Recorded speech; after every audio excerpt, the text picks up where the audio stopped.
আসসালামু আলাইকুম। আমি এই ভিডিওতে যে সমস্যাটি বা রোগটি দেখাতে যাচ্ছি, সেটি হলো বিভিন্ন কারণে ক্ষত। ক্ষত বিভিন্ন কারণে হতে পারে।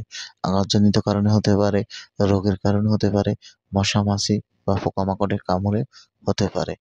যদি এই ধরনের কোনো ক্ষত হয়ে থাকে আর ওই ক্ষতস্থানে পোক হয়েছে কিনা সেটা আপনার নজর দিতে হবে। যদি ক্ষতস্থান শুকাতে সময় লাগে, গরুর খাওয়া-দাওয়া কমে যায় এবং ক্ষতস্থান থেকে দুর্গন্ধ আসে, তাহলে বুঝে নিতে হবে ক্ষতস্থানে পোক হয়েছে। ক্ষতস্থানে যদি পোক হয়ে থাকে তাহলে দ্রুত সেই পোক মেরে ফেলতে হবে বা বের করে ফেলতে হবে।